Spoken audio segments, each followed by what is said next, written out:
तत्पश्चात राजा जनक ने विश्वामित्र जी की ओर देखकर कहा, भगवान, आज देवताओं ने मेरे यज्ञ की आयोजना सफल कर दी है। आज पूज्य चरणों के दर्शन से मैंने यज्ञ का फल पा लिया है। ब्राह्मण, आप मुनियों में श्रेष्ठ हैं। आपने इतने महर्षियों के साथ मेरे यज्ञ मंडप में पदार्पण किया, इससे मैं धन्य हो गया हूँ। ये मेरे ऊपर आपका बहुत बड़ा अनुग्रह है। ब्रह्मा से मनीषी ऋतुजों का कहना है कि मेरी यज्ञ दीक्षा के 12 दिन ही शेष रह गए हैं, अतः कुशिक नंदन 12 दिन के बाद यहाँ भाग ग्रहण करने के लिए आए हुए देवताओं का दर्शन कीजिएगा। मुनिवर विश्वामित्र से ऐसा कहकर उस समय प्रसन्न मुख हुए।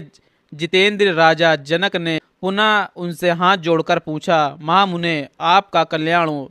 देवताओं के समान पराक्रमी और सुंदर आयुध धारण करने वाले ये दोनों वीर राजकुमार, जो हाथी के समान मंद गति से चलते हैं, सिंह और सांड के समान जान पड़ते हैं, प्रफुल्ल कमल दल के समान सुशोभित हैं, तलवार, तरकस और धनुष धारण किए हुए हैं, अपने मनोहर रूप से अश्विनी कुमारों को भी लज्जित कर रहे हैं, जिन्होंने अभी अभी यौवन अवस्था में प्रवेश किया है, तथा जो स्वेच्छानुसार देवलोक से उतरकर पृथ्वी पर आए हुए दो देवताओं के समान जान पड़ते हैं। किसके पुत्र हैं और यहाँ कैसे, किस लिए अथवा किस उद्देश्य से पैदल ही पधारे हैं। जैसे चंद्रमा और सूर्य आकाश की शोभा बढ़ाते हैं, उसी प्रकार ये अपनी उपस्थिति से इस देश को विभूषित कर रहे हैं। ये दोनों एक दूसरे से बहुत मिलते जुलते हैं। इनके शारीरिक ऊंचाई, संकेत और चेष्टाएं प्रायः एक सी हैं। मैं इन दोनों काक पक्षधारी वीरों का परिचय एवं